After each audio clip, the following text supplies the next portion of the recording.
We wish you a Merry Christmas. We wish you a Merry Christmas. We wish you a Merry Christmas and a Happy New Year. Good tidings we bring to you and your kin. We wish you a Merry Christmas and a Happy New Year. Oh, bring us some figgy pudding. Oh, bring us some figgy pudding.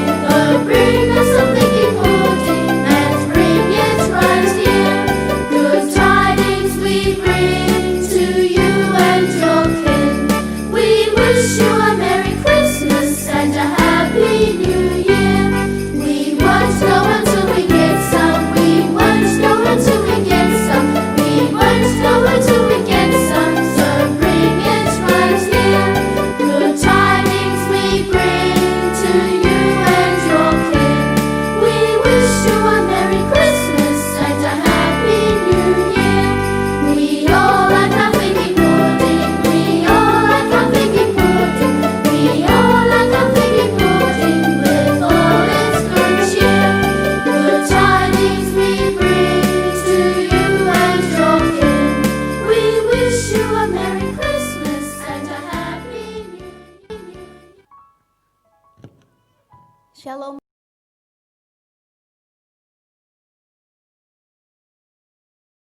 Untuk merayakan Natal bersama-sama, ibadah Natal bersama itu karena kemurahan Tuhan, karena kasih setia Tuhan yang selalu menyertai kita dengan kesehatan dan juga rasa rindu akan kehadiran firman Tuhan. Kita akan mulai ibadah Natal ini. Untuk pertama kita mari berdoa. Bapa di dalam surga, terima kasih Tuhan. Terima kasih Tuhan Yesus atas segala penyertaan-Mu, atas kehadiran-Mu dalam kehidupan kami Tuhan. Kami bisa ada saat ini Tuhan, itu semua karena kasih anugerah yang terbaik Engkau sediakan untuk setiap kami. Kami mau memulai ibadah kami Tuhan. Kiranya Bapa, Engkau yang memberikan rasa rindu, Engkau yang memuaskan setiap hati kami.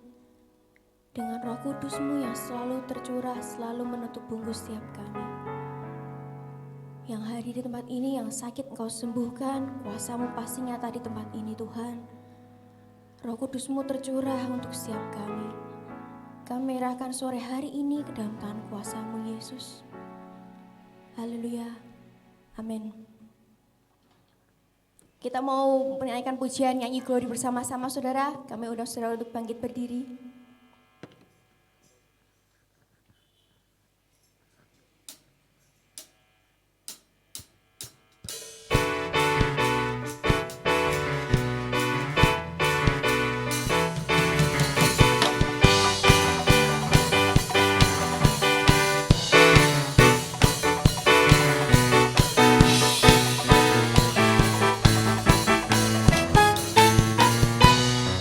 Nyanyi Glory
katakan kita akan bernyanyi. Kita akan merasa bahagia bila kita menyembah Dia. Kita akan merasa sukacita bila kita semua nyanyi glory, glory, glory bagi Sang Raja. Oh nyanyi glory, glory, glory bagi Sang Raja. Nyanyi glory, glory, glory bagi Sang Raja. Mari rayakan dan nyanyi. Kita akan merasa bahagia bila kita menyembah Dia. Kita akan merasa sukacita bila kita semua nyanyi glory, glory, glory bagi Sang Raja. Oh nyanyi glory, glory, glory bagi Sang Raja. Nyanyi glory, glory, glory bagi Sang Raja.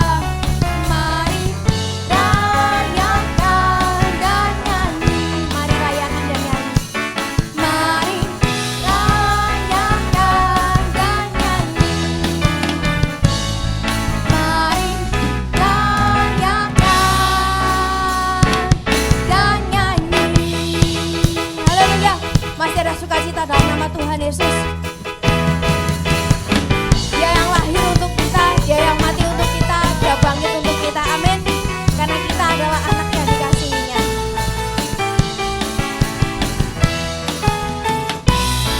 Dia lahir untuk kami, Dia mati untuk kami, Dia bangkit bagi kami semua. Dia Yesus Tuhan kami, Dia Yesus Allah kami, Dia Raja di atas segala raja. Dia Yesus Tuhan kami, Dia Yesus Allah kami, Dia Raja di atas segala raja. Dia itu firman Allah yang turun ke bumi, Dia jadi sama dengan manusia. Dia Yesus sobat kami, Dia Yesus Allah kami, yang penebus juru selamat dunia. Dia lahir untuk kami, Dia lahir untuk kami, Dia mati untuk kami, Dia bangkit bagi kami semua. Dia Yesus Tuhan kami, Dia Yesus Allah kami, Dia Raja di atas segala raja. Dia itu firman Allah yang turun ke bumi, yang jadi sama dengan manusia. Dia Yesus sobat kami, Dia Yesus Allah kami,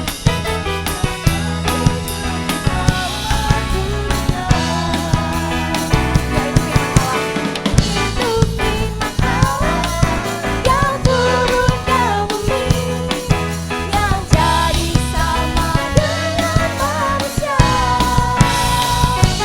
Dia Yesus sobat kami, Dia Yesus Allah kami, Dia Raja di atas segala raja.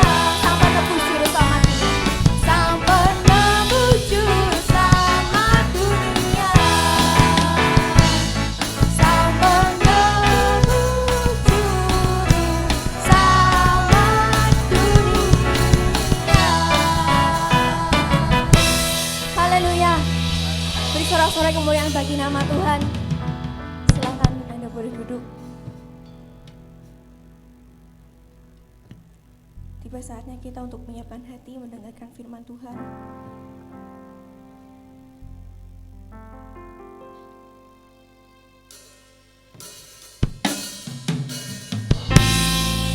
Juru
menyelamatkan setiap kami, menyucikan dan menguduskan. Kami naikkan syukur kami hanya untuk-Mu Tuhan Yesus.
Terima kasih Tuhan buat malam hari ini. Kami tahu kalau kami hadir di tempat ini, kami bukan sedang merayakan acara agamawi kami Tuhan. Tapi kami sedang menikmati hadirat-Mu, karena Engkau hadir di tengah kami Tuhan. Kami bersyukur kami telah mendapat kasih karunia-Mu. Kalau kami bisa hadir datang di tempat ini, karena kami adalah orang-orang yang mendapat undangan spesial. Sebab kami ini berharga di mata-Mu Tuhan. Dan biarlah malam hari ini Tuhan, hati kami terus berkobar-kobar. Hati kami terus haus akan hadirat-Mu. Kami mau dengar apa yang Tuhan mau bicara dalam setiap kehidupan kami. Biarlah Tuhan, hati kami ini seperti tanah yang gembur. Seperti tanah yang selalu haus akan air, akan embun yang selalu menyegarkan. Buat supaya waktu kami mendengar firman-Mu, kami ini bisa menangkap 1-2 hal yang terbaik yang surga telah berikan dan apa yang Tuhan mau bicara. Berbicaralah Tuhan dengan cara yang sederhana yang bisa kami terima, kami tangkap. Seperti seorang bapa berbicara kepada setiap anak-anaknya. Supaya kami mengerti apa yang Tuhan mau, kehendak-Mu yang sempurna dalam setiap kehidupan kami. Dan selama kami duduk di tempat ini, perlindungan-Mu ada dalam setiap kehidupan kami Tuhan. Dan kami merasakan sukacita yang luar biasa. Terima kasih Yesus, terima kasih. Dalam nama Yesus, haleluya. Amin. Silakan duduk Bapak Ibu Saudara, Shalom. Saya minta musik bisa terus main. Silakan duduk Bapak Ibu Saudara. Mic-nya nanti enggak, tolong dinyalakan ya. Saya nanti tukar mic.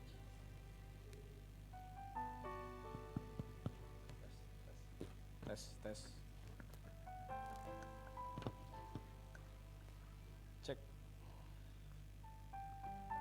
Cek 1 2 cek. Oke. Cek 1 2. Terima kasih.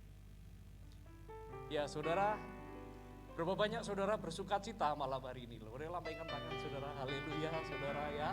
Meskipun wajah saudara tertutup separuh, tapi saya dengan iman saya percaya saudara semua bergembira. Amin. Saudara bersuka cita di tempat ini. Amin saudara.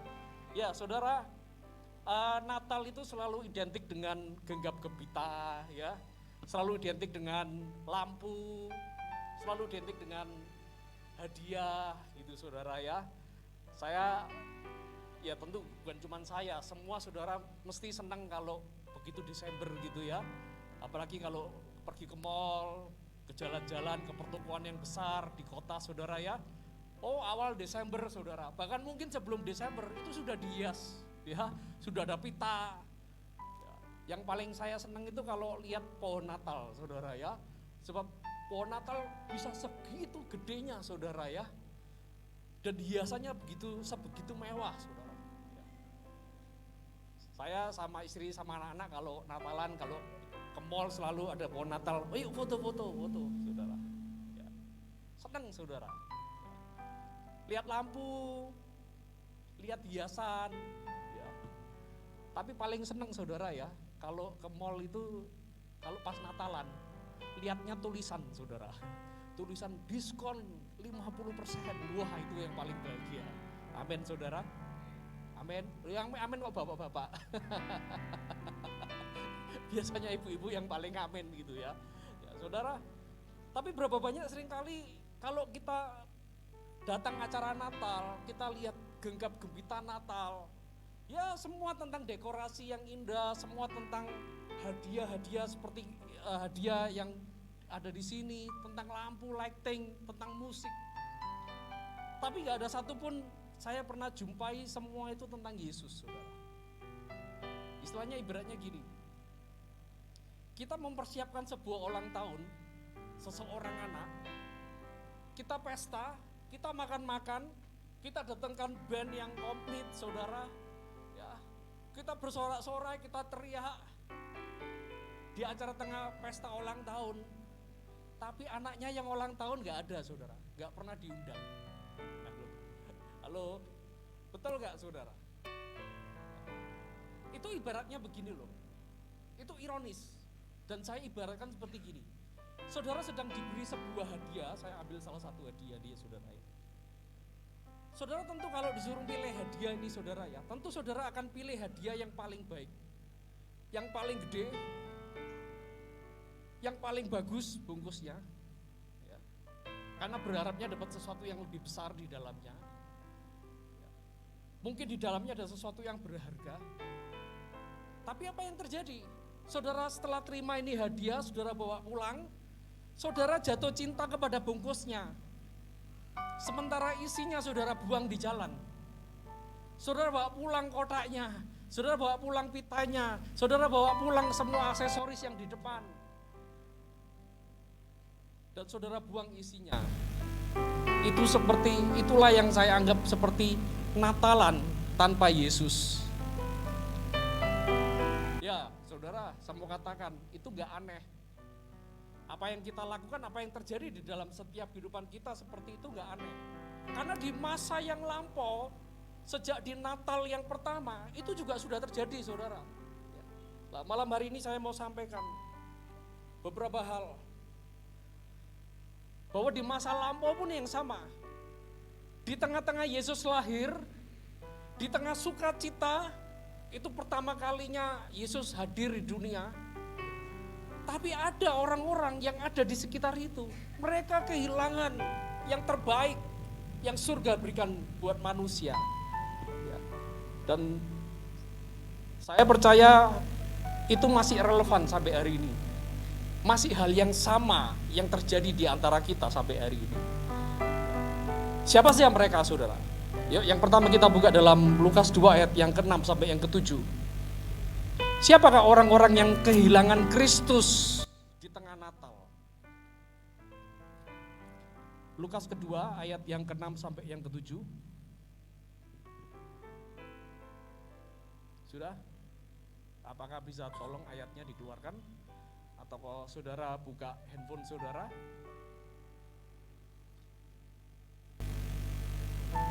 Lukas pasal yang kedua, ayat 6 sampai yang ke-7. Ini mungkin ayat yang kita sudah biasa dengar, saudara ya. Tapi mari kita perhatikan orang-orang yang kehilangan yang terbaik dalam hidupnya. Momen-momen yang luar biasa yang seharusnya mereka terima hari itu. Tapi mereka kehilangan. Mereka kehilangan Yesus di tengah Natal, saudara. Ayat yang ke-6 dikatakan ketika mereka di situ tibalah waktunya bagi Maria untuk bersalin. Ayat 7. Dan ia melahirkan seorang anak laki-laki, anaknya yang sulung. Lalu dibungkusnya dengan lampin dan dibaringkannya dalam palungan. Baca sama-sama 1, 2, 3. Karena tidak ada tempat bagi mereka di rumah penginapan. Yang pertama, orang yang kehilangan Yesus di tengah Natal adalah pemilik penginapan. Hari itu saudara, kota Bethlehem ramai sekali. Karena semua orang harus pulang kampung. Yang merantau dari luar harus pulang semua. Yang merantau orang-orang kaya, orang-orang miskin, laki, perempuan. Mereka dulunya yang merantau cuma 1 orang, begitu pulang bawa rombongannya karena KTP-nya masih di Bethlehem. Mereka harus pulang, harus balik. Tiba-tiba kota yang kecil, desa yang kecil, firman Tuhan kota yang terkecil, ramai luar biasa, macet luar biasa. Penginapan sudah di booking jauh-jauh hari, saudara. Karena pengumumannya sudah dari raja, saudara, ya. Dari pemerintahan. Dan apa yang terjadi? Firman Tuhan katakan, mereka, Maria dan Yusuf hendak melahirkan. Dan mereka nggak dapat penginapan. Karena tidak ada tempat bagi mereka. Firman Tuhan nggak bilang bahwa penginapannya penuh. Full book. Enggak. Cuma dikatakan tidak ada tempat bagi mereka. Lah penginapan penuh atau mereka nggak dapat tempat bisa jadi karena mungkin penginapan penuh. Tapi nggak ditulis. Yang kedua, kemungkinan saudara ya, karena mereka nggak booking dulu. Karena mereka orang miskin, nggak punya duit. Tapi yang punya duit sudah booking dulu saudara, jauh-jauh hari. Yang ketiga, mungkin pemilik penginapan sedang sibuk. Sibuk ngapain? Sibuk melayani orang-orang kaya. Sibuk melayani orang-orang yang punya duit. Sibuk ngurusi bisnis pekerjaannya, saudara. Padahal, kalau mereka tahu bahwa yang datang itu Yusuf dan Maria dan yang dikandung itu adalah Mesias, tentu akan lain cerita. Setuju saudara ya? Kalau seandainya mereka tahu bahwa bayi yang akan lahir itu adalah raja segala raja, yang akan menebus dosa manusia, tentu akan lain cerita. Tapi apa yang terjadi?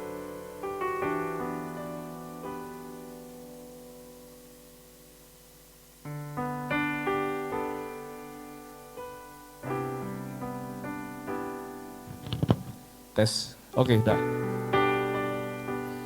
Tapi sejarah mencatat bahwa tidak ada tempat bagi mereka, saudara.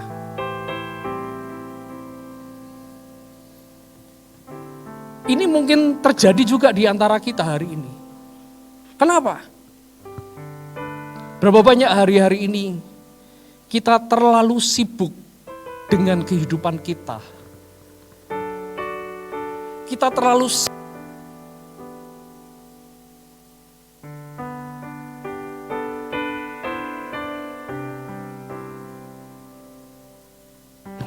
cek 1, ya.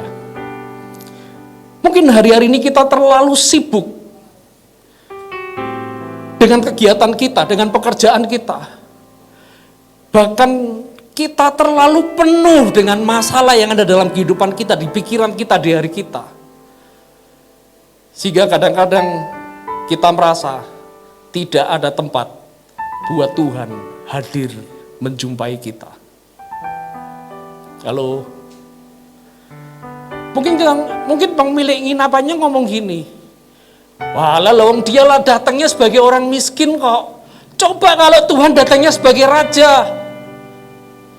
dengan pengawal, naik kuda. Ya hari ini kalau kuda itu mungkin Mercy ya. Naik mobil Mercy seperti presiden disambut, bawa pengawal banyak. Tentu akan selalu ada tempat. Siapa bilang saudara? Wong hari ini Yesus sudah jadi raja. Tapi berapa banyak kita selalu gak punya waktu. Kita gak punya tempat buat Tuhan menjumpai, hadir di dalam setiap kehidupan kita.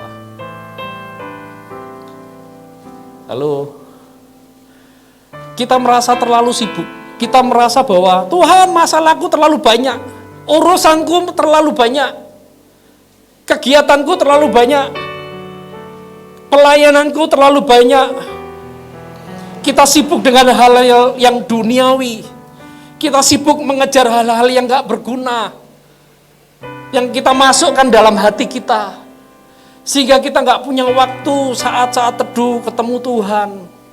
Bahkan seminggu sekali aja loh, kita cari Tuhan. Kalau dulu ibadah 2 jam, sejak tahun 2020 Tuhan sudah diskon saudara ya. Jadi berapa jam saudara? Halo, ibadah berapa jam? 1 jam. Loh kok ngerti saudara? Jujur, dulu kalau mau datang ibadah harus setengah jam dulu udah persiapan. Atau 1 jam persiapan. Kalau ibadah jam 5 berarti jam 4 sudah harus mandi. Ibadah jam 5 sampai jam 7. Selesai 2 jam, jam 7 masih harus pulang perjalanan, jam 8 sampai rumah. Hari ini diskonnya udah banyak banget. Ibadah sekarang gak perlu mandi, gak perlu turun dari ranjang. Loh iya toh saudara, sambil mandi bisa ibadah kok. Sambil makan, sambil masak juga bisa ibadah. Halo? Sambil saudara masih selimutan, saudara masih tetap bisa ibadah kok. Kayak anak saya saudara ya. Pagi-pagi gitu ya, bangun tidur. Jam 8, jam 9 baru bangun gitu ya. Saya minggu pagi sudah duduk, sudah ibadah lewat handphone saudara ya. Waktu gereja masih di lockdown. Loh Jo, kamu udah ibadah? Sudah Pak. Loh di mana? Tadi di kasur. Sambil merem loh saudara. Sambil antara sadar nggak sadar saudara. Tapi yang penting kan HP-nya udah kebuka. Loh itu aja kita masih nggak mau. Kita masih sibuk. Saya mau katakan,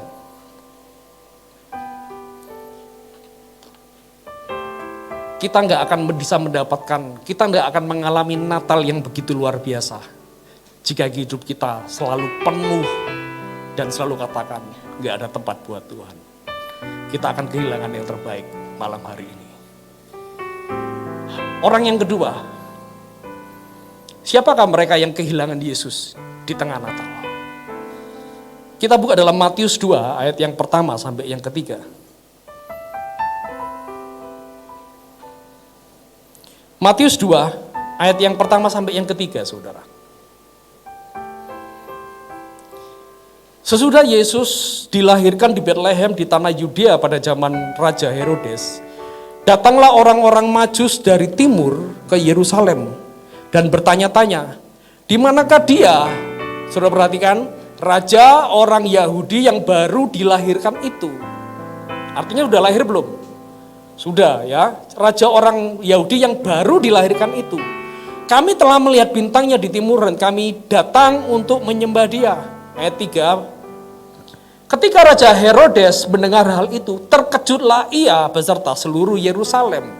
Lah dalam bahasa Inggrisnya kata-kata terkejut sebenarnya bukan kaget, tapi terusik. Kaget dan terusik, merasa nggak enak. Orang ketiga yang kehilangan Yesus, orang kedua yang kehilangan Yesus di tengah Natal, namanya Raja Herodes. Kenapa Raja Herodes? Karena dia adalah seorang raja. Dia nggak mau ada raja lain yang akan memerintah kelak. Raja Herodes terusik kedudukannya. Dia terusik kehidupannya. Karena yang lahir ini bukan bayi biasa. Karena dikatakan ada seorang raja yang orang Majus datang dan dia akan datang kepada bayi yang kelak menjadi raja. Raja Herodes gak suka. Raja Herodes gambaran atas kehidupan kita setiap pribadi. Kita orang-orang yang menganggap Yesus kalau sebagai Allah, oke. Yesus sebagai Tuhan, oke. Ya toh, seminggu sekali kita menyembah Yesus sebagai Tuhan. Tapi Yesus jangan menjadi raja di dalam setiap kehidupan kita. Apa itu raja? Adalah seorang yang memerintah kehidupan kita. Yang mengambil alih pemerintahan kehidupan kita. Berapa banyak hari ini kita sering suka menjadi raja atas hidup kita sendiri. Kita menikmati memerintah kita sendiri. Kita nggak mau Yesus jadi raja yang memerintah dalam kehidupan kita. Sebab kalau Yesus menjadi raja dalam kehidupan kita, maka Yesus akan mengambil alih kesukaan kita. Yesus akan mengambil alih kedagingan kita. Sebab kalau Yesus menjadi raja, dia yang akan memerintah dan mengambil alih dan akan menguasai pekerjaan, bisnis, keluarga, bahkan sampai pikiran dan hati kita. Herodes gak suka.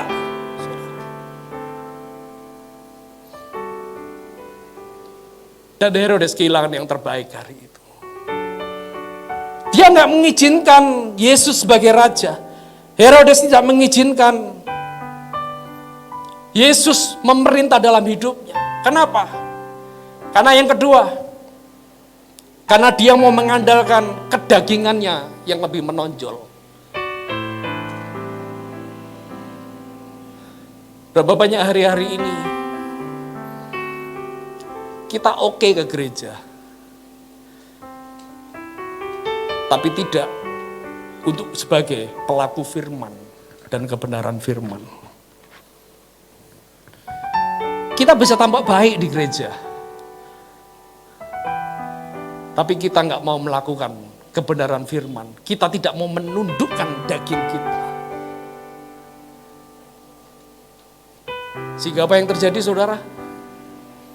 Waktu Raja Herodes memerintah dan dia menolak Kristus. Saudara kalau baca ini ayat pasal kedua terus, saudara ya, yang terjadi apa? Anak-anak kecil dibunuh. Nah, itu buah dari kedagingan. Anak-anak kecil yang umur 2 tahun ke bawah dibunuh semua. Bayi-bayi dibunuh. Bayi-bayi berbicara tentang apa? Berbicara tentang masa depan. Yesus datang. Dia memberi hidup dan hidup di dalam kelimpahan. Tapi waktu kedagingan kita yang menjadi raja, ego kita menjadi raja, apa yang terjadi? Percayalah, masa depan kita suram. Tapi kalau Yesus yang memerintah, masa depan kita akan penuh dengan pengharapan. Yang setuju katakan amin. Amin, saudara. Saya berdoa malam hari ini, supaya setiap kita nggak ada yang kehilangan Tuhan, nggak ada yang kehilangan Yesus. Izinkan Yesus itu bukan cuma sekedar sebagai Tuhan, bukan cuma sekedar sebagai juru selamat, tapi bila dia menjadi raja, menjadi Tuan, Lord. Saudara tahu ya, kalau seorang hamba dia memanggil tuannya atau Lord itu, saudara, dia nggak punya hak hidup lagi, saudara. Semua hidupnya ditentukan dari apa kata tuannya, saudara. Bahkan sampai masa depan dari hamba itu, saudara, ditentukan dari tuannya yang berkuasa. Percayalah, Tuhan yang kita sembah, Tuhan yang kita sembah, dia bukan Tuhan yang jahat. Dia bukan Tuhan yang cuma mengambil keuntungan, tapi justru dia Tuhan yang datang rela mati supaya kita yang miskin, kita menjadi kaya. Supaya setiap kita yang sakit, kita disembuhkan. Supaya setiap kita yang mengalami putus asa, kita punya jalan keluar. Itu Tuhan kita, saudara. Tapi selama kita nggak mau memberikan hak hidup kita, kita merasa kita yang jadi kuat, kita yang raja, kita beratur atau kita sendiri. Lihat masa depannya. Anak-anak bayi mati. Anak bayi bicara tentang generasi ke depan, tentang kehidupan di masa depan. Binasa. Yang ketiga, saudara. Masih Matius 2. Kita lihat ayat yang keempat.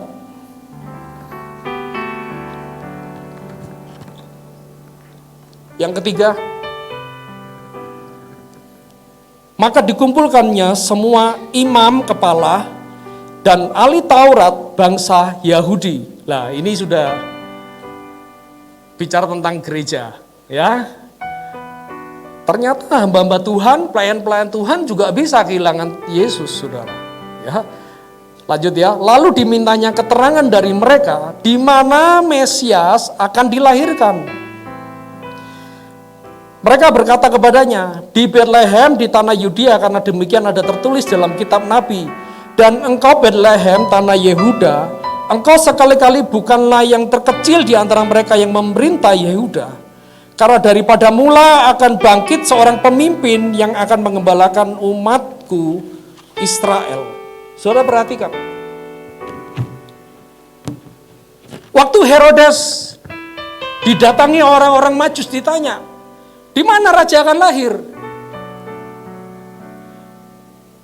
Herodes panggil nih pendeta-pendeta, hamba Tuhan, ya, nabi-nabi, penginjil, pelayan Tuhan semuanya.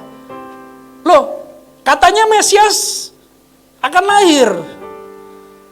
Bener gak? Pakai ayat tadi ayat berapa? Ayat 5 di ayat 4, ayat 5 di spontan dikatakan.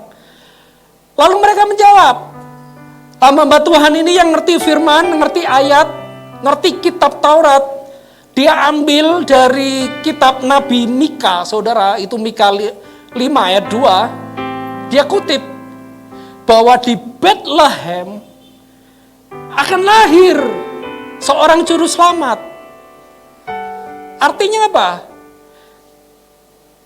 Para ahli Taurat, orang-orang pemuka-pemuka agama, ini ngerti betul, hafal betul, akan nubuatan itu akan terjadi. Dan mereka tahu kapan itu terjadi. Dan yang lebih luar biasanya, inilah kehebatan firman, ya. Alkitab yang kita miliki, Alkitab itu bahkan bisa tahu sampai detail itu tempatnya di mana, saudara. Saudara, hari itu Bethlehem ini kota yang sangat kecil. Saya itu tinggal di Blora, saudara. Kotanya kecil banget. Waktu saya tahun 2000 saya datang ke Blora. Lampu merah ya, stopan itu loh, saudara tahu ya, traffic light. Itu cuma 3 loh, saudara. Ya kalau hari ini banyak, ya. Artinya apa? Jalannya kecil, kotanya sepi. Nggak perlu traffic light terlalu banyak. Wong 3 aja cuma mau pantes-pantesan sebenarnya. Lah ini Bethlehem lebih kecil. Tapi Alkitab bisa dengan begitu detail mengatakan di Bethlehem. Tapi apa yang terjadi? Waktu mereka tahu bahwa Mesias yang mereka tunggu, yang mereka nanti-nantikan, yang mereka sudah pelajari bertahun-tahun turun-temurun, akan datang di Bethlehem, mereka nggak datang. Kalau sudah baca nanti, mereka nggak menghampiri loh. Padahal jarak Yerusalem dan Bethlehem itu nggak jauh. Mereka bisa berjalan kaki. Dekat banget. Belum sampai ke Amerika, belum sampai nyebrang laut, saudara. Tapi apa yang terjadi? Mereka cuman tahu itu tentang kelahiran Mesias. Mereka baca, mereka pelajari. Tapi waktu Mesias itu datang, waktu Yesus itu benar-benar lahir di antara mereka, mereka tidak punya kerinduan untuk mencari Tuhan. Mereka tidak punya kerinduan mencari juru selamat mereka. Kenapa, saudara? Simple. Karena bagi mereka, Yesus tidak ada harganya, tidak berarti. Ibaratnya begini, mereka diberi undangan, mereka baca itu undangan, mereka hafal itu undangan, di mana Mesias akan lahir, kapan Mesias akan lahir. Mereka cuma hafal, tapi mereka tidak mau pernah tertarik tidak mau pernah datang, tidak mau pernah berjumpa. Karena mereka merasa bahwa mereka tidak butuh penyelamat di dalam kehidupannya. Berapa banyak hari-hari ini seringkali kekristenan kita itu sama persis. Kita merasa bahwa hari ini, aku hafal firman banyak. Aku melayani Tuhan kok. Saya sudah jadi orang Kristen nih, 20 tahun. Loh Pak, saya sudah punya jabatan loh Pak. Saya sudah lulus som Pak 5 kali. Sampai guru saya itu bosan guru som saya. Saya dulu loh Pak pendiri gereja ini Pak. Saya yang rintis. Tapi kita nggak pernah mau ketemu Tuhan. Tapi hari ini kita terhilang. Tapi hari ini kita jauh dari Tuhan. Kita masih datang nih di Natal. Kita masih berdoa di rumah di dalam nama Yesus. Tapi hanya seperti sebuah ritual. Sama persis yang dilakukan oleh ahli-ahli Taurat. Mereka berdoa di jalan-jalan. Mereka hafal itu 10 perintah Allah. Mereka hafal semua nubuatan kitab para nabi. Tapi tidak ada satupun yang mereka percayai kuasa firman itu, saudara. Mereka hafal itu firman Tuhan, tapi mereka tidak pernah ketemu Tuhan. Sehingga apa yang terjadi?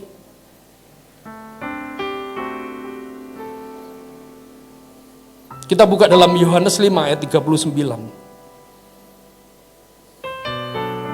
Yohanes 5 ayat 39.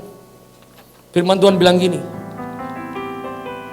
Kamu menyelidiki kitab-kitab suci sebab kamu menyangka bahwa olehnya kamu mempunyai hidup kekal. Tetapi walaupun kitab-kitab suci itu memberi kesaksian tentang aku. 40. Namun kamu tidak mau datang kepadaku untuk apa saudara? Memperoleh hidup. Artinya apa? Mereka dapat hidup gak? Pada akhirnya gak dapat. Itu sama persis dengan ini tadi loh saudara. Diberi hadiah, cuman seneng kotaknya. Ironis gak saudara? Oh ironis banget. Karena mereka gak merasa bahwa yang di dalamnya ini berharga.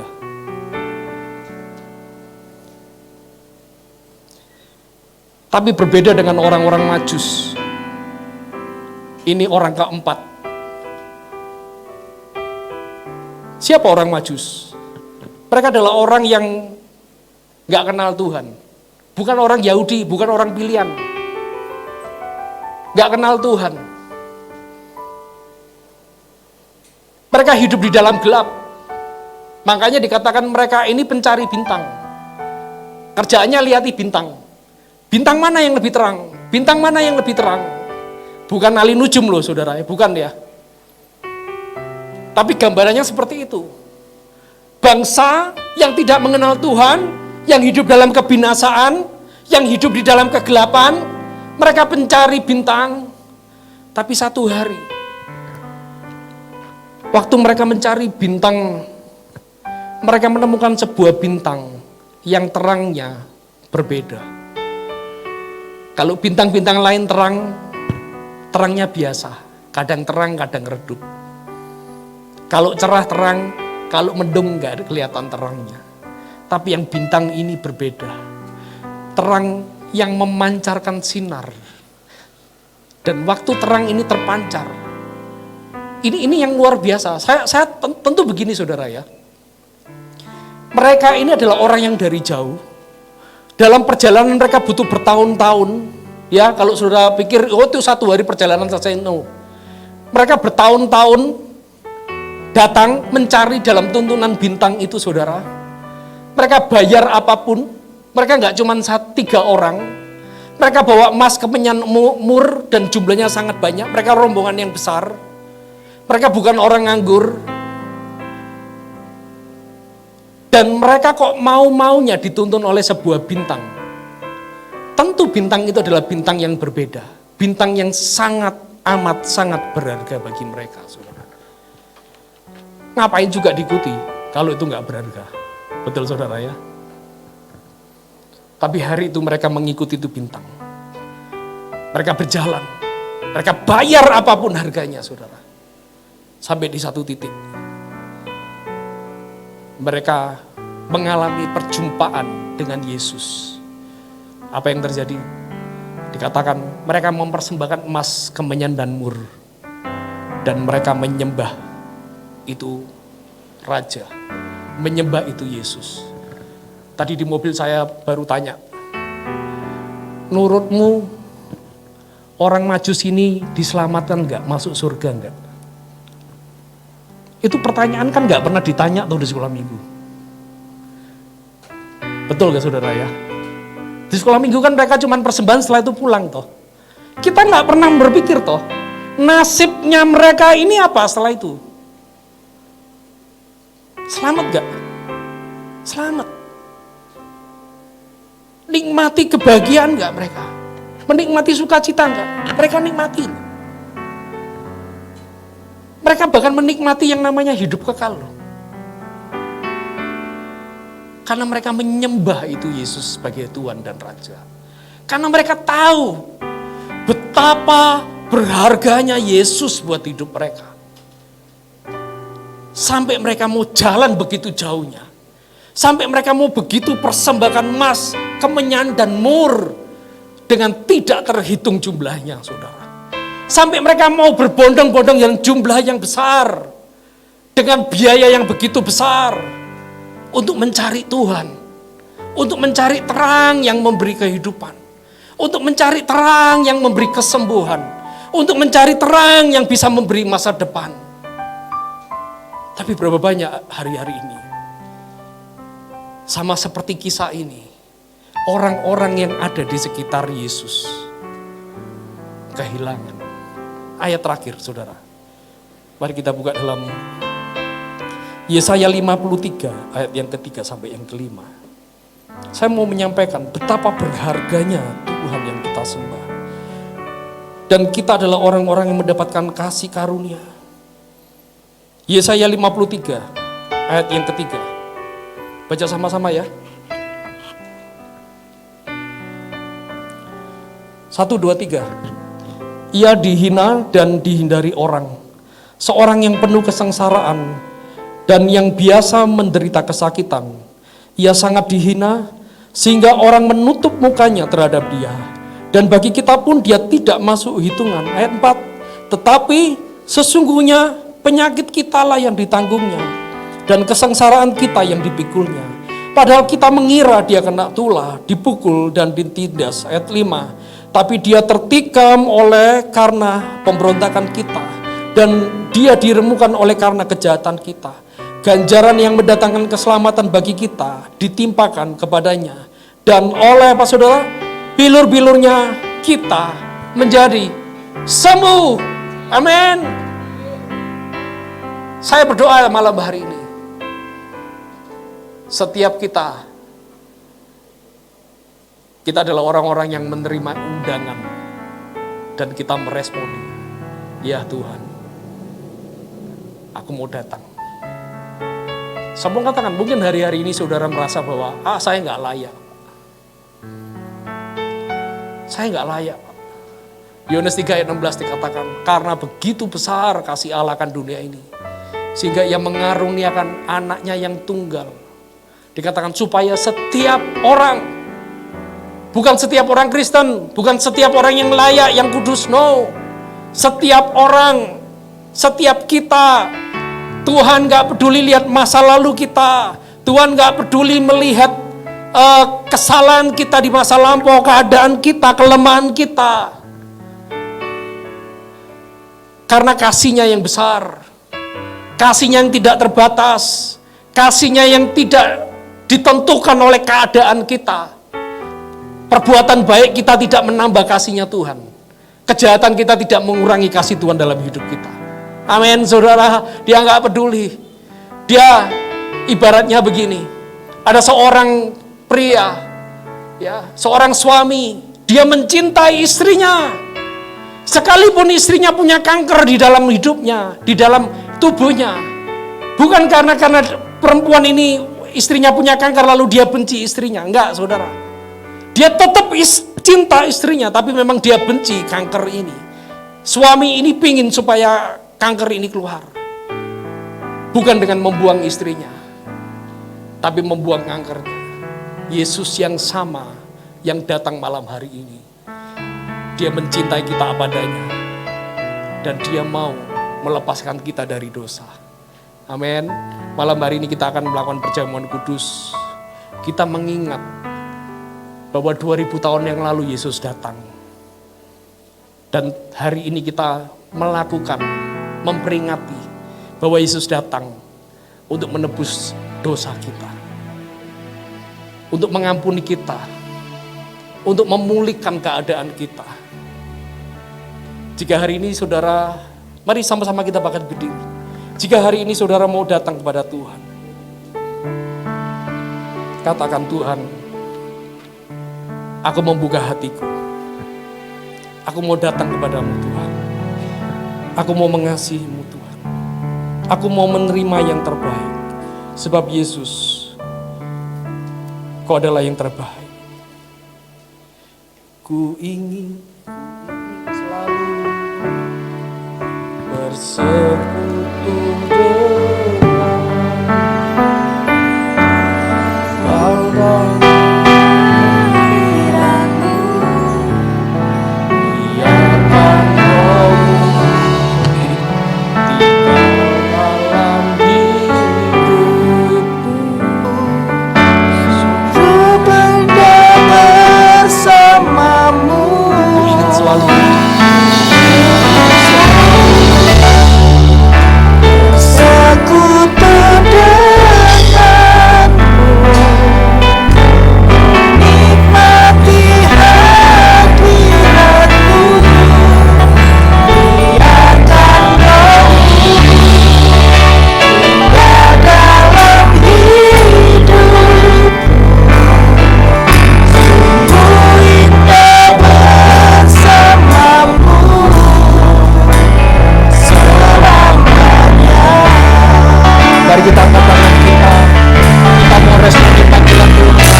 Saudara yang sudah menerima roti dan anggur perjamuan, mari kita persiapkan.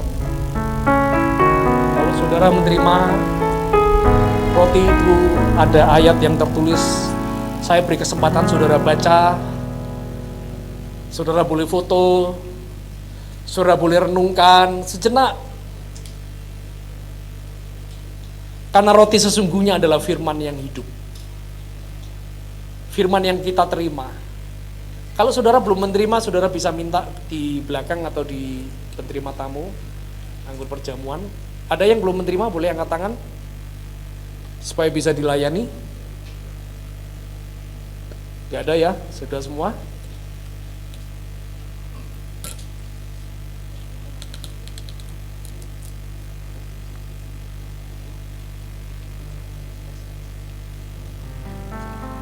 Sudah, saudara baca? Firman-Nya satu kata saja mungkin itu menjadi berkat buat saudara. Ayatnya, apa yang Tuhan bicara. Mungkin itu bicara tentang kebaikan, kemurahan, tentang kasih setia Tuhan.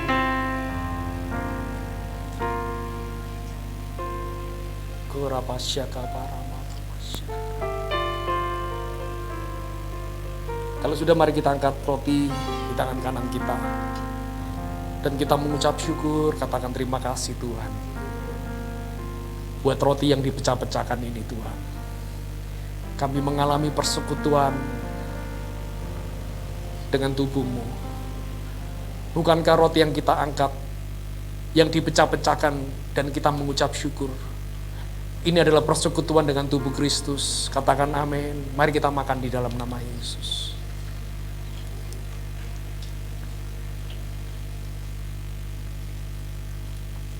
Haleluya.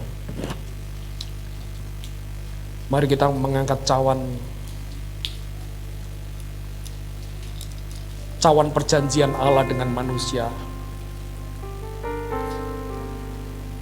Bahwa cawan ini bukan sekedar minuman, tapi cawan perjanjian ini adalah darah Yesus sendiri. Cawan ini adalah sebuah materai yang tidak pernah bisa dibatalkan oleh apapun. Materai yang berisi tentang kasih Tuhan dalam kehidupan kita. Materai tentang perjanjian kasih-Nya. Materai tentang perjanjian cintanya. Bahwa sekali sampai selamanya kita akan dicintai Tuhan. Kita akan dikasih Tuhan. Jika hari ini saudara yang merasa tidak dikasih, engkau ditinggalkan Tuhan, engkau merasa kecewa, mari waktu kita mengangkat cawan ini, naikkan ucapan syukur kita. Terima kasih Tuhan buat cinta-Mu. Tuhan mengasihi kita bukan dengan sebuah perkataan, dan Dia buktikan, tapi Dia buktikan di atas kayu salib. Dia mati di atas kayu salib, supaya kita yang mati menjadi hidup, kita yang miskin menjadi kaya, kita yang sakit disembuhkan, kita yang terkutuk akan diberkati berlimpah-limpah. Terima kasih Tuhan, terima kasih. Bukankah cawan yang di atasnya kita mengucap syukur, ini adalah persekutuan dengan darah Yesus. Yuk kita minum dalam nama Yesus.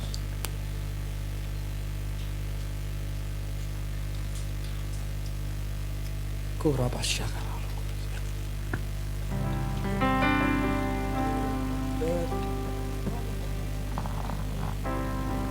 Darah-Mu Yesus, sucikan aku. Darah-Mu Yesus, bebaskanku. Darah-Mu Yesus, pulihkan aku. Ku dijadikan baru. Sekali lagi katakan darah-Mu Yesus. Darah-Mu Yesus, sucikan Terima kasih Tuhan. darah-Mu Yesus, bebaskanku. Dan kita bisa Darah-Mu Yesus, pulihkan aku. Ku dijadikan baru.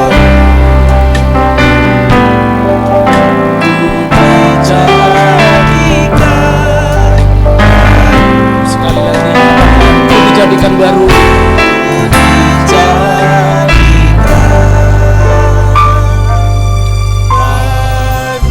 Mari beri sorak-sorai buat Tuhan.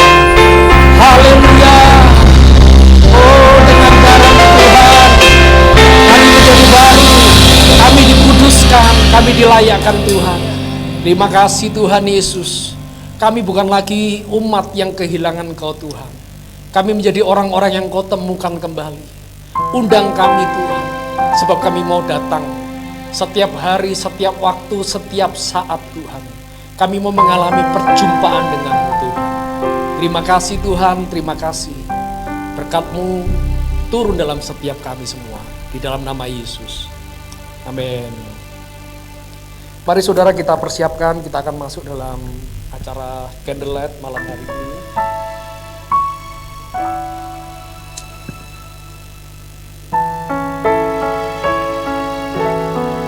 Saya undang Pak Busono dan Bu Tarsi bisa maju ke depan dan nanti akan membagikan api ini.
sama sambil kita bangkit berdiri.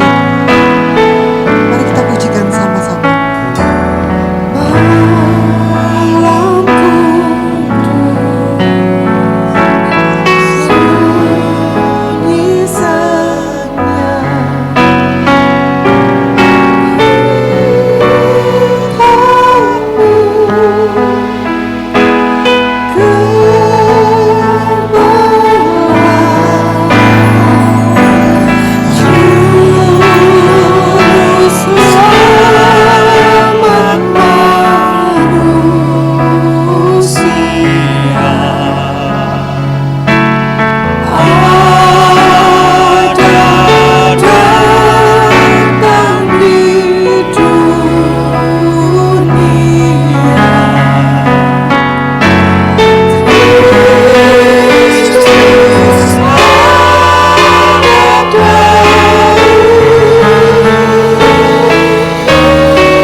Sambil kita pegang lilin kita ini, berasa nggak kalau kita sampai hari ini bisa Natalan ini sebuah anugerah loh.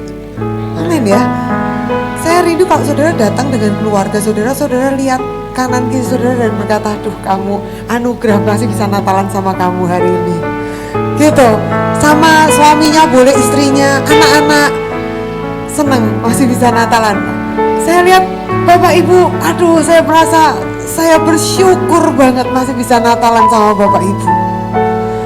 Oh, Tuhan itu luar biasa. Tapi Wahyu bilang bahwa kalau kita sampai lupa di zaman-zaman akhir ini, kita ini lupa mengundang Yesus lagi datang ke hidup kita, kayak kata Pak Lukas tadi, kita ini jadi orang-orang yang kehilangan, kita ini jadi orang-orang yang paling malang. Lalu apa yang terjadi kalau kita mau kembali lagi? Wahyu berkata begini, lakukan lagi apa yang semula kita lakukan. Apa itu yang semula kita lakukan? Masih ingat dulu cinta pertama sama Tuhan? Kalau pergi ke gereja gimana saudara? Aduh, kapan ya hari Minggu, kapan ya hari Minggu gitu. Bukan gini, minggu nih, bukan gitu ya. Kapan ya hari Minggu? Bangun pagi, aduh Tuhan aku senang banget, terima kasih. Lakukan apa yang semula kita lakukan. Jatuh cinta lagi sama Tuhan. Saya ingin kita nyanyi satu kali lagi sambil katakan gini, Tuhan makasih banget.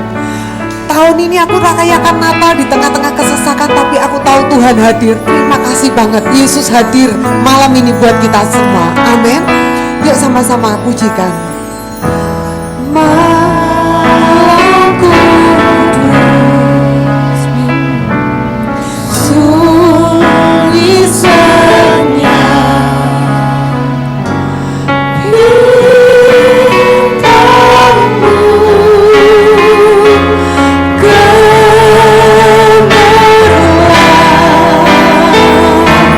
juru selamat manusia. Ada gerbang di dunia,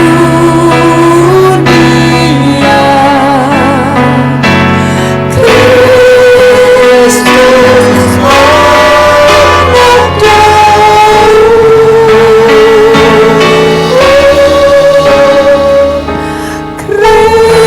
Kristus anak Daud. Mari kita akan sama-sama berdoa. Tuhan, terima kasih ya. Kami jadi orang-orang yang diundang di malam Natal. Terima kasih buat undangan-undangan yang Tuhan sebarkan. Dan kami jadi orang-orang yang mendapatkan undangan itu. Malam ini kalau kami datang, kami tahu kami tidak sekedar datang Natalan. Meskipun kami sangat bersyukur kami bisa datang Natalan. Tapi yang kami tahu bahwa malam ini adalah malam di mana kami jatuh cinta lagi dengan Tuhan. Kami datang lagi sama Tuhan, nyembah seperti orang-orang Majus itu. Inilah malam di mana roh kami kembali menyala-nyala buat Tuhan. Ini inilah malam di mana sekalipun di luar gelap, sekalipun dunia di dalam kegelapan, tetapi yang di dalam kami ini terus menyala dan tidak akan terpadamkan. Ajari kami melakukan lagi apa yang kami lakukan semula. Jika mungkin hari-hari ini kami telah kehilangan kasih kami yang semula, ajari kami untuk kami melakukan lagi Tuhan. Dan ajari kami jatuh cinta lagi dengan Tuhan. Sehingga waktu kami jalan di luar, di dunia yang gelap, kami tidak terperosok, kami tidak terseok-seok, tetapi kami tahu kemana kami harus berjalan. Sebab terang-Mu itu terang dan menyala di dalam hidup kami. Dan orang-orang yang di sekitar kami juga bisa lihat terang itu dan berjalan mengikuti kami, untuk kami bawa kepada Tuhan Yesus. Terima kasih Tuhan Yesus, terima kasih. Kami bersyukur buat malam hari ini di dalam nama Tuhan Yesus Kristus. Haleluya. Yang setuju, kita akan semakin menyala-nyala buat Tuhan dan jadi terang buat orang lain. Mari sama-sama kita katakan amin, amin. Saudara bisa matikan lilinnya terlebih dulu. Kita akan tetap bangkit berdiri karena kita akan tutup doa, saudara. Ya, saudara, saya segenap panitia hamba Tuhan Gereja Betani Pelangitan, kami mengucapkan selamat Natal dan Tahun Baru. Tuhan Yesus memberkati saudara. Kami berdoa sebagai gembala, saya berdoa saudara akan mengalami damai yang berlimpah-limpah. Saudara akan mengalami terang yang begitu luar biasanya, saudara, sehingga saudara hari-hari ini gelap. Kita nggak tahu apa yang akan terjadi nanti malam, besok, ya. Dunia bahkan tidak tahu apa yang terjadi tahun depan. Tapi kita punya kepastian sebab kita berjalan bersama Tuhan. Amin. Dia akan berjalan sebagai tiang awan dan tiang api dalam setiap kehidupan kita. Amin, saudara. Saudara, sebentar nanti sebelum pulang, ya, ada beberapa pengumuman. Nanti kalau saudara pulang, saya minta baris saudara duduk. Ya, setelah nanti doa berkat, saudara duduk saja di dalam, ya, jangan kemana-mana. Nanti akan dibagikan, saudara, ya, dibagikan konsumsi buat saudara. Nah, nanti saudara, setelah saudara menerima konsumsi, yang di bagian belakang dulu akan dibagikan, saudara bisa bangkit berdiri pulang. Saya harap supaya tidak berkumpul satu dengan yang lain, karena kita tetap mematuhi protokol kesehatan. Amin. Nah, saudara, setelah ibadah ini minggu depan sampai Desember kita akan masih libur untuk tatap mukanya. Ibadah masih akan tetap offline karena online, maksud saya. Bedanya apa sih? Beda ya. Ya, kita masih online, saudara, ya. Karena bagi saya nggak beda, mau online saya tetap ada di gereja tiap minggu, saudara, ya. Jadi saya bingung offline online terus. Pelayanan terus nggak berhenti, saudara, ya. Ya, saudara, sampai mana tadi? Nanti mulai Januari kita akan ibadah lagi, tatap muka. Tapi nanti kita akan melihat keadaan dan akan melihat pengumuman dari pemerintah. Jika pemerintah membuka, kita akan jalan. Tapi jika pemerintah melihat bahwa itu demi keselamatan kita, ya, untuk kita lockdown, kita melihat kondisi, kita akan tetap ibadah online, saudara. Saya berdoa begini, sekalipun offline, online, hati kita tetap berkobar kepada Tuhan. Amin. Katakan, bilang gini, tidak ada yang dapat memisahkan kasih Tuhan sama kasih kita. Amin, saudara, ya. Supaya waktu Tuhan datang kembali, Dia temui kita orang-orang yang setia. Yang setuju katakan amin, saudara. Ya, saudara, nanti kita akan doa persembahan. Saudara bisa angkat persembahan. Kita tidak mengedarkan kantong persembahan. Saudara nanti pulang, di depan ada kotak persembahan. Ya, saudara masukkan ke dalam kotak persembahan. Ya, setelah itu saudara boleh meninggalkan tempat ini dengan tertib, dengan maksud saya segera pulang, ya, jangan mampir kemana-mana karena kondisi nggak baik, saudara, ya. Yuk, mari kita sama-sama berdoa mengucap syukur. Terima kasih Tuhan, terima kasih. Kalau kami masih diberi kesempatan, sebuah undangan untuk kami bisa hadir di tempat ini. Kami tahu bahwa hadirat-Mu tidak terbatas dimanapun berada. Dan kami mengalami perjumpaan dengan teman-teman, dengan saudara kami seiman. Kami tahu bahwa di tempat ini adalah anak-anak-Mu yang mereka adalah yang setia datang kepada Tuhan. Kami masih akan bertemu tahun depan lagi Tuhan, mendapati kami semua tidak ada yang sakit, kami tidak ada yang mundur, kami tidak ada yang tertinggal Tuhan. Kami sama-sama tetap berkobar-kobar sampai menantikan Tuhan Yesus datang kembali. Dan kami berkati Tuhan kepada setiap anak-anak-Mu yang akan memberi persembahan. Mereka telah memberi yang terbaik dalam kehidupan mereka, taburan-taburan mereka, sebab mereka tahu bahwa semua yang mereka miliki, semua harta benda adalah dari Tuhan sendiri. Karena itu mereka akan memuliakan Engkau Tuhan dengan harta yang mereka miliki Tuhan. Berkati usaha mereka, berkati Tuhan segala taburan korban anak-anak-Mu ini Tuhan. Terima kasih Tuhan. Mari kita sama angkat-angkat kedua tangan kita saudara untuk menerima berkat Tuhan. Kami mengucap syukur Tuhan, kami mengucap syukur bahwa malam hari ini tidak ada artinya tanpa kehadiran-Mu. Malam ini hanya akan menjadi event biasa, akan menjadi sebuah keramaian biasa kalau kami tidak pulang membawa Yesus dalam setiap hati kami. Karena itu kami membuka hati kami sekali lagi. Biarlah Engkau hadir, Engkau tinggal. Buat supaya kami ini memiliki keinginan untuk mengasihi, menyembah Tuhan setiap waktu. Sebab kami tahu Engkau Tuhan, Engkau adalah sebuah pribadi yang mengasihi kami. Dan Kau buktikan Kau hadir di tengah-tengah kami malam hari ini. Pulanglah dengan damai sejahtera, pulanglah dengan sukacita, pulanglah dengan segala kebaikan surga yang telah diberikan dalam setiap saudara dan saya. Dan setiap kita juga akan diberikan perlindungan darahnya, kekuatan, kesehatan yang sempurna mengalir mulai hari ini sampai selama-lamanya. Bahkan sampai Yesus datang kembali, Dia dapati kita setia di hadapannya. Semua yang percaya telah menerima berkat Tuhan, sama-sama katakan amin. Sekali lagi katakan amin. Silakan duduk saudara, Tuhan Yesus memberkati saudara.